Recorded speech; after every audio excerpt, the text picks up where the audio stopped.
Bonjour à tous.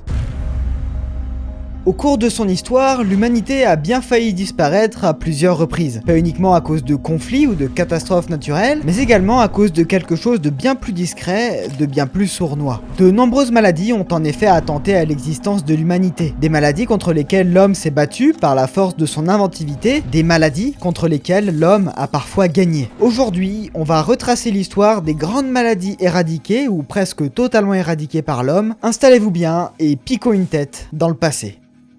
La variole. 18e siècle. Vous êtes un habitant français au beau milieu des ères révolutionnaires, mais ce que vous craignez le plus, ce ne sont pas les armes ou l'inquisition, c'est la variole. Il s'agit de la maladie infectieuse la plus mortelle de l'histoire. Plus de 500 millions de morts, l'un des fléaux les plus dangereux de l'humanité. Mais pourquoi est-ce qu'elle était si problématique? Une fois contaminé par la variole, le malade devient très rapidement contagieux. Le virus de la variole se transmet par contact, mais surtout par gouttelettes lors de la toux. Une fois atteint de cette dernière, vous développiez des pustules partout sur le corps, notamment sur le visage, de vives douleurs, une sensation de malaise, puis rapidement, dans les cas les plus graves, des crises de psychose, voire des vomissements de sang. La variole, ça ne pardonne pas. 30% des malades mouraient dans les 2 semaines qui suivent l'apparition des premiers symptômes, et ceux qui survivaient se retrouvaient souvent avec des lésions pour le restant de leur vie. Ils pouvaient notamment devenir aveugles et avaient de vilaines cicatrices à l'endroit des anciens pustules. La variole cumulait les pires points qu'une maladie pouvait avoir. Elle était extrêmement létale, mais se transmettait tellement vite que les malades avaient le temps de contaminer du monde avant de mourir.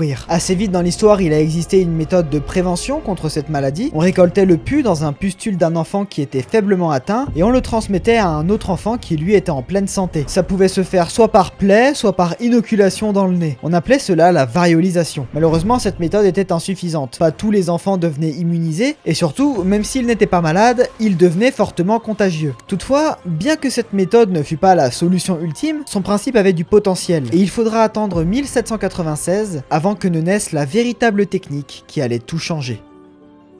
Cette même année, en Grande-Bretagne, vous avez un éminent médecin anglais, Edward Jenner, qui était très engagé dans la lutte contre la variole. De ce fait, celui-ci pratiquait en masse la variolisation. Mais quelque chose l'a intrigué. Normalement, une personne qui est variolisée présente quelques symptômes légers de la maladie avant de devenir immunisée. Mais lui, il s'était rendu compte que certaines personnes bien particulières ne réagissaient pas du tout à la variolisation. Il décide alors de mener son enquête pour rechercher un potentiel lien de causalité qui lierait tous ces individus, et c'est à ce moment-là qu'il a réalisé que toutes ces personnes avaient pour point commun de traire les vaches atteintes de la variole bovine. Ces maladies faisaient apparaître des pustules sur les pieds de la vache infectée et étonnamment, les personnes chargées de la traite s'étaient immunisées à la variole humaine. Et il n'en a pas fallu plus pour qu'Edward Jenner s'engage dans un développement d'une technique qui allait remplacer la variolisation. Il allait injecter aux patients une petite portion de cette variole bovine, un virus que l'on appelait la vaccine. Et c'est comme ça que naquit le tout premier vaccin de l'histoire de l'humanité. Et même si les résultats étaient sans appel, la réticence des syndicats médicaux de l'époque ainsi que de l'église n'aura pas aidé à la mise en place de cette toute première campagne de vaccination. Les croyances populaires n'ont pas non plus aidé, les gens étaient persuadés que cette technique allait les métamorphoser en vaches. Il aura fallu attendre presque 200 ans. 200 ans au bout desquels la variole sera finalement déclarée comme éradiquée. Si vous voulez plus de détails au sujet des difficultés de la vaccination contre la variole, je vous laisse la vidéo de Science Trash à ce sujet en description. Ainsi, la variole devient la toute première et actuelle seule maladie infectieuse humaine totalement éradiquée. Et pourtant, on n'est encore qu'au début de la vidéo, car même si je vous ai dit qu'il s'agit de la seule actuelle, la liste risquerait très bientôt de s'agrandir. L'OMS a en effet depuis pas mal de temps pris pour cible pas mal d'autres maladies infectieuses plus ou moins connues du monde entier, des maladies qui pour beaucoup d'entre elles sont déjà aux portes de l'éradication. Et désormais, ce que je vous propose, c'est de faire un petit voyage avec moi pour en découvrir quelques-unes. Je vous préviens, vous risquez d'être surpris. La rougeole. Cette maladie, c'est probablement l'une des plus connues au monde. Tout le monde a déjà entendu ce nom quelque part. Pourtant, en dehors des professionnels de santé, est-ce que vous avez déjà vu ou côtoyé quelqu'un atteint par la rougeole? Je suis sûr que très peu de personnes vont me répondre oui, et pour cause, en France, la rougeole c'est devenu très rare. En 2024, on a recensé moins de 500 cas de rougeole, et on peut même descendre en dessous des 400 si on retire les gens qui ont fait un retour de voyage. Mais avant de parler des campagnes de prévention, revenons à la maladie en elle-même. C'est quoi la rougeole? La rougeole, c'est une maladie maladie provoquée par un virus, le virus de la rougeole. Ouais, ils avaient pas vraiment d'inspi. Étant donné que celui-ci évoque l'un de ses symptômes les plus reconnaissables. Je parle bien évidemment ici de ces éruptions de papules rouges un peu irrégulières, un peu partout sur la peau, notamment sur le visage. Toutefois, ce n'est pas le seul signe clinique. On note également une atteinte des yeux, une fièvre lourde, et surtout des petites taches blanchâtres en grains de semoule à l'intérieur de la bouche. Ce signe s'appelle le signe de Koplik. Et croyez-le ou non, c'est ce signe que les médecins recherchent en premier lieu, car même en l'absence de tout le reste, ce signe valide à 100% le diagnostic de la rougeole. Bon alors, dit comme ça, la rougeole, ça semble être une maladie pas très fun, mais loin d'être grave. Alors, oui, c'est pas grave,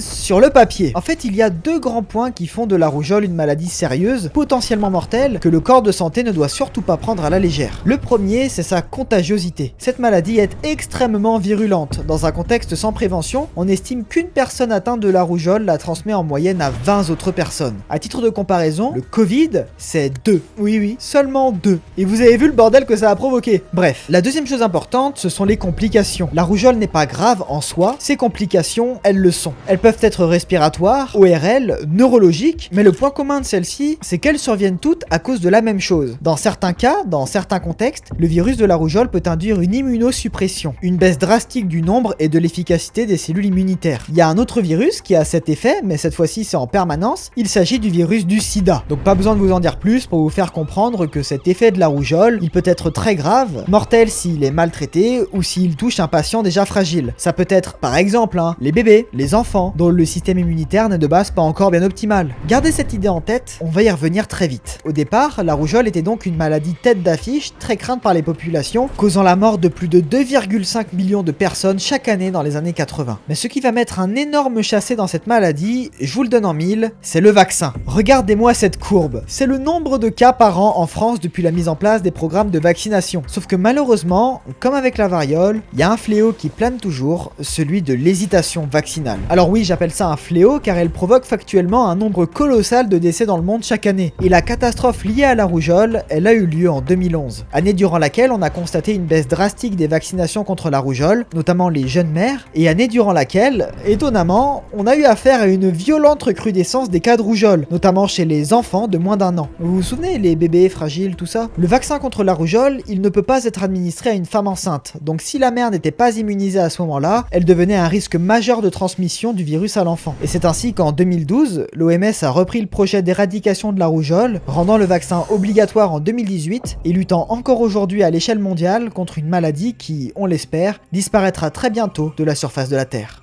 La rubéole. Alors pour celui-là, je vais être assez rapide. La rubéole dans nos sociétés, ça a connu la même évolution récente que la rougeole, mais en mieux. On est passé, grâce au développement d'un nouveau vaccin, de centaines de milliers de cas annuels mondiaux dans les années 2000 à moins de 20 000 en 2022, dont une absence totale de cas dans une vingtaine de pays. Comme la rougeole, l'existence de la rubéole ne tient plus qu'à l'absence de couverture vaccinale dans certaines parties du monde. Pourtant, encore une fois, le nom de cette maladie est quand même vachement connu. Mais concrètement, qu'est-ce que c'est la rubéole? Comme pour la rougeole, la rubéole tient son origine d'un virus, le virus de la rubéole. C'est une maladie qui se manifeste en général par des éruptions sur la peau, mais qui peut également très souvent être sans le moindre symptôme. Là encore, la maladie paraît peu menaçante, mais il y a deux points, à nouveau, qui ont fait d'elle quelque chose de redoutable. La première, encore une fois, c'est sa contagiosité. La maladie n'est pas aussi contagieuse que la rougeole, en même temps, faut le faire, mais très souvent, elle l'est plus longtemps que la rougeole. On compte en général 7 jours avant et 7 jours après l'apparition des symptômes. Il est donc très difficile de s'en protéger, étant donné que pas mal de personnes sont contagieuses sans être malades. La deuxième chose, qui est particulièrement problématique dans ce contexte, le point le plus important quand on parle de la gravité de la rubéole, c'est son atteinte fétale. Car si en effet la rubéole n'est presque jamais grave en tant que telle sur un individu lambda, elle est particulièrement grave chez le fœtus. Le virus est tératogène, c'est-à-dire qu'il a de fortes chances d'induire de sévères malformations au bébé avant la naissance. Le risque d'apparition et la gravité varient en fonction de la période de la grossesse à laquelle se fait l'infection, mais c'est tellement problématique que devant un diagnostic de rubéole fétale, on va systématiquement proposer une interruption médicale de grossesse. Alors petit point rassurant à ce propos, la tératogénèse de la rubéole ne se présente que dans un seul contexte, celui d'une femme enceinte qui contracterait la rubéole pour la toute première fois. Car fort heureusement, si elle avait déjà attrapé la rubéole auparavant, son corps aura fabriqué des anticorps contre le virus qui la protégeraient, elle et son enfant, lors d'une nouvelle atteinte. Cela marche en cas d'infection précédente, mais aussi en cas de vaccination. Car oui, à l'instar de la rougeole, c'est le vaccin anti-rubéole qui est venu mettre un chassé à la maladie au cours de ces dernières années. Il est également obligatoire en France et même associé dans le même vaccin que celui de la rougeole. On appelle ce vaccin le vaccin ROR. ROR pour rougeole, oreillon, rubéole. Le seul point négatif, c'est que ce vaccin, il est contre-indiqué chez la femme enceinte car celui-ci contient un virus qui est certes atténué mais qui est toujours vivant. Pour la femme enceinte, on va donc rechercher des anticorps anti-rubéole au cours d'une sérologie afin de savoir si oui ou non elle est immunisée et donc si oui ou non les mesures de précaution et de contrôle doivent être mises en place. En bref, un virus sournois qui a aisément su être contrôlé par le corps de santé, un virus de plus en plus rare aujourd'hui grâce aux avancées de la médecine et qui sera peut-être très bientôt rien de plus que de l'histoire ancienne. La poliomyélite. Alors ça a été une sacrée saleté. La poliomyélite, c'est une maladie transmise par un virus, le poliovirus. C'est une maladie très contagieuse qui se transmet surtout par voie dite fécale-orale. Oui, c'est littéralement ce à quoi vous pensez. Alors non, les gens qui l'attrapent ne sont pas des gens qui ont mangé du caca. Va manger du caca là au lieu de me parler de conneries à la con. Les cas de poliomyélite ont lieu dans des contextes de manque d'hygiène. La contamination se fait par ingestion d'aliments contaminés, lavés par de l'eau souillée ou par l'ingestion d'eau souillée directement. On dirait pas comme ça, mais ce mode de transmission avait et a lieu toujours de manière beaucoup plus fréquente qu'on l'imagine, si bien que jusqu'à la fin des années 80, on comptabilisait plusieurs centaines de milliers de cas de poliomyélite chaque année. Mais la polio, qu'est-ce que c'est? Le poliovirus, il existe sous 3 formes différentes, les isotypes 1, 2 et 3, tous capables d'induire la maladie. Une fois ingérés, ces virus traversent la muqueuse de la gorge ou de l'intestin grêle pour se multiplier dans les ganglions environnants. Et c'est là qu'on y vient. Dans la grande majorité des cas, vous n'aurez aucun symptôme, zéro, que chi, nada. Vous ne saurez même pas que vous avez été atteint par la polio. Mais dans 1 à 2% des cas, le virus va migrer dans les neurones moteurs, ceux qui sont branchés à vos muscles pour les faire marcher. Et la réplication de ces virus dans les neurones va tout simplement les détruire. Le résultat, c'est comme si vous arrachiez le fil de votre télé ou de votre sèche-cheveux, l'appareil ne va plus marcher. Ici, le malade va développer une paralysie complète des cellules musculaires innervées par le neurone touché. Et si la lésion s'étend à tout le reste du nerf, vous vous retrouvez avec une paralysie totale et irréversible de votre muscle. Ce virus peut toucher tous les muscles, il attaque majoritairement les nerfs moteurs des jambes, pouvant assez vite condamner le malade au fauteuil roulant pour la vie, et il peut carrément être mortel dans 5 à 10% des cas, ceux dans lesquels le virus paralyse les muscles nécessaires à la respiration. Et pour couronner le tout, cette saloperie, elle touche exclusivement les enfants, notamment les enfants qui ont moins de 5 ans. La polio, c'était une véritable plaie pendant plusieurs décennies, causant le handicap, voire la mort de milliers de personnes chaque année dans le monde. C'est une maladie qui ne se traitait pas, et pour laquelle on priait que le patient ait une forme suffisamment légère pour espérer une rééducation. Sauf qu'aujourd'hui, au risque de vous surprendre, la polio ne fait quasiment plus peur à personne. Et ce, grâce au développement, depuis les années 60, je vous le donne en mille, de vaccins. Le vaccin contre la polio fait partie des vaccins obligatoires en France. C'est un vaccin qui à plusieurs reprises a été amélioré par la recherche au point de devenir un produit sûr et particulièrement efficace. Il existe une forme injectable du vaccin, celle qui est demandée en France, ainsi qu'une autre forme, cette fois-ci qui se prend par voie orale. Parce que oui, un vaccin c'est pas forcément une piqûre. Le vaccin oral de la polio, il ressemble d'ailleurs à ça. Oui, c'est une pipette. Depuis 1988, l'OMS a lancé l'initiative mondiale pour l'éradication de la poliomyélite. Cette mission se basait sur 2 grands piliers, la surveillance, que ce soit celle des malades comme de l'hygiène en général, et la vaccination de tous les enfants de la planète. Avec cela, on serait capable d'avoir une couverture vaccinale suffisante pour empêcher systématiquement au virus de circuler. Et même si le projet aura souvent été difficile à poursuivre en raison de conflits, de politiques compliquées, de prise en charge de populations entières ou tout simplement de réticence au vaccin, les résultats les plus récents sont sans appel. Les isotypes 2 et 3 du poliovirus ont été déclarés éradiqués en 2015 et en 2019 respectivement. Il ne reste plus que le premier isotype du virus, éradiqué de tous les pays sauf 2, l'Afghanistan et le Pakistan. Avec les démarches de l'OMS, la poliomyélite aujourd'hui, c'est plus que quelques centaines de cas par an dans le monde, chiffre qui, on l'espère, retombera à 0 d'ici les prochaines années.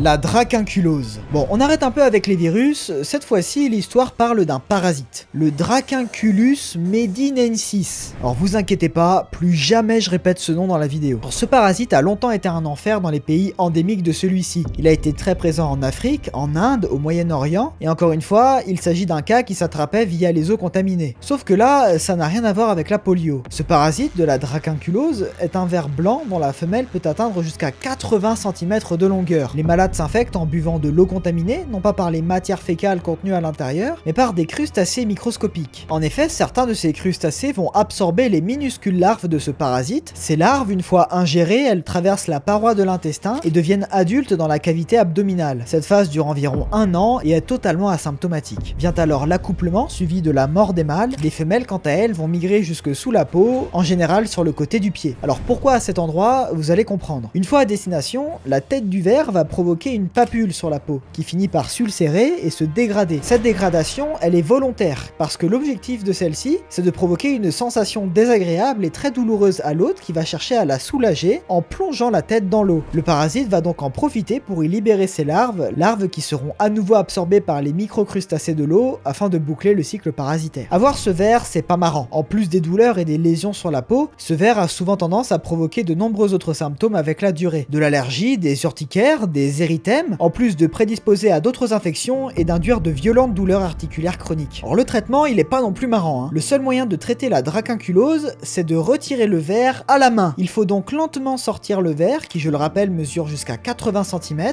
en l'enroulant progressivement autour d'un bâtonnet. Et quand je dis lentement, je déconne pas, hein. Le processus dure plusieurs jours à plusieurs semaines. Et il ne faut surtout pas aller trop vite, car la rupture du ver provoquerait une violente réaction inflammatoire. Heureusement aujourd'hui, tout ça c'est quasiment plus qu'un vieux cauchemar du passé. Des méthodes de prévention ont progressivement été mises en place, des prédispositions visant à filtrer l'eau et à la préserver le plus possible. On informe notamment les gens à ne pas se baigner dans les sources d'eau potable. Et grâce à un suivi efficace de ces mesures de précaution, l'assainissement de l'eau a permis de faire passer le nombre de cas de cette maladie de 3,5 millions de cas par an dans les années 80 à moins de 20 cas par an en 2023. L'assainissement de l'eau fait donc partie, à l'instar du vaccin, de ces techniques révolutionnaires ayant été capables d'éteindre complètement ou presque des maladies qui auparavant faisaient de véritables ravages sur leur passage. Le pian. La variole avait été la première maladie éradiquée par l'OMS, mais au risque de vous surprendre, ce n'est pas la première maladie que l'OMS avait envisagé d'éradiquer. Avant elle, il y a eu le pian, une maladie qui dans les années 50 ravageait les zones tropicales de la planète avec un nombre colossal de 50 à 100 millions de personnes malades dans le monde. Et ce chiffre, il est d'autant plus impressionnant compte tenu du nombre d'habitants dans les années 50. 2,5 milliards de personnes. Cela signifiait que cette maladie, à l'époque, elle touchait 2 à 4% de la population mondiale. Cette fois-ci, l'agent à l'origine du pian, c'est ni un virus ni un parasite, c'est une bactérie. Une Treponema pallidum, un proche parent de la bactérie qui cause la syphilis. La première chose qui marque avec cette bactérie, c'est sa forme. Habituellement, ces dernières ont soit une forme de grain de riz, les bacilles, soit de petites boules, les cocci, mais Treponema pallidum, bah ça ressemble à ça. Et personnellement, je trouve ça terrifiant. La maladie du pian, elle s'attaquait d'abord à la peau, formant ces espèces de grosses verrues qui finissaient par s'éroder et s'ulcérer. À première vue, ces dernières avaient l'air de guérir d'elles-mêmes sans traitement. Sauf qu'on s'est rendu compte que beaucoup de personnes gardaient en fait une forme dormante de la bactérie, et ce pendant des années. Et si jamais elle avait le malheur de réapparaître, elle provoquait d'intenses douleurs, une destruction des os et des autres tissus environnants, entraînant chez 1 cas sur 10 une invalidité en fonction de la zone touchée. La maladie est donc, comme je l'ai dit plus tôt, dans le viseur de l'OMS, et ce depuis les années 50. Et pour être plus précis, à l'heure même de sa création en 1948. Et assez vite, on va trouver une arme de choix pour lutter contre cette maladie, mais cette fois ce n'est pas un vaccin, c'est un antibiotique. Le premier antibiotique à avoir été découvert, c'est la célèbre pénicilline, l'un des médicaments ayant eu le plus gros impact de l'histoire de l'humanité. Et cette pénicilline, eh bien elle marchait très bien sur la bactérie du pian. Malheureusement, ce médicament il était assez coûteux, on le donnait par voie injectable, c'était difficile de mettre en place de grandes vagues de traitement avec elle. Mais en 2012, tout cela allait changer drastiquement. C'est cette année durant laquelle on a découvert l'immense potentiel d'un autre antibiotique, l'azithromycine. Alors petite notion sur le prix des médicaments. En fonction de la difficulté de production, de leur forme d'administration ou encore de la quantité nécessaire pour un traitement complet, ces derniers peuvent osciller entre quelques euros et plusieurs dizaines voire centaines de milliers d'euros. L'azithromycine, pour guérir le pian, c'est un seul comprimé par voie orale. Oui, rien de plus. Ça coûte littéralement 20 centimes de soigner quelqu'un du pian. Évidemment, suite à cette découverte, l'OMS n'a pas traîné avant de mettre en place dès 2012 une nouvelle mission d'éradication avec pour objectif de faire disparaître totalement la maladie pour 2020. Bon, malheureusement, dans la course à l'éradication, le plus difficile ce sont les derniers kilomètres. À la fin de l'année 2020, on a recensé 80 000 suspicions de cas pour 300 cas véritablement avérés. Alors quand on compare aux dizaines de millions de cas dans les années 50, c'est vraiment dingue, hein. Mais le chemin n'est pas encore terminé. L'OMS aujourd'hui, elle fait face à plusieurs obstacles qui freinent pas mal son avancée. Premièrement, la difficulté d'atteindre les communautés isolées. Moins il il y a de cas, plus c'est dur de les trouver. Et malheureusement, les antibiotiques n'ont pas l'avantage de la couverture vaccinale. C'est-à-dire qu'avoir 95% de patients traités n'empêchera pas la bactérie de circuler à nouveau et d'induire de nouvelles infections. Il faut soigner tout le monde. Deuxièmement, la présence du germe chez certaines espèces de singes pourrait être susceptible de transmettre la maladie aux personnes qui les côtoient. Ça, c'est encore de la théorie, ça reste à confirmer. Et troisièmement, et c'est ça le plus inquiétant, la découverte de certaines souches qui résistent à l'azithromycine. L'histoire n'est donc pas terminée, bien que le pion ait été massivement diminué, et les nouvelles recherches et méthodes de protection contre celui-ci ont fait passer les objectifs de l'OMS à 2030. Peut-être que cette fois-ci, ça sera la bonne, l'année qui marquera la disparition totale de ce qui fut l'une des maladies bactériennes les plus violentes dans les zones tropicales. Comme on l'a vu, éradiquer une maladie, c'est quelque chose d'extrêmement difficile, quelque chose qui nécessite des moyens, du soutien et de l'observance, mais ce n'est pas quelque chose d'impossible. Toutes les maladies dont j'ai parlé dans cette vidéo sont loin d'être les seules concernées. J'aurais pu parler du trachome cécitant et de la stratégie SAFE de l'OMS, du tétanos néonatal face à la vaccination et l'assainissement des milieux d'accouchement, ou même des maladies animales comme la peste bovine, maladie totalement éradiquée au même titre que la variole. Il y a largement de quoi en faire une autre vidéo. Si jamais ça vous intéresse, n'hésitez pas à me le faire savoir en commentaire. N'oubliez pas de vous abonner et de liker pour le soutien. En tout cas, moi je vous dis à la prochaine, portez-vous bien. Allez, bye!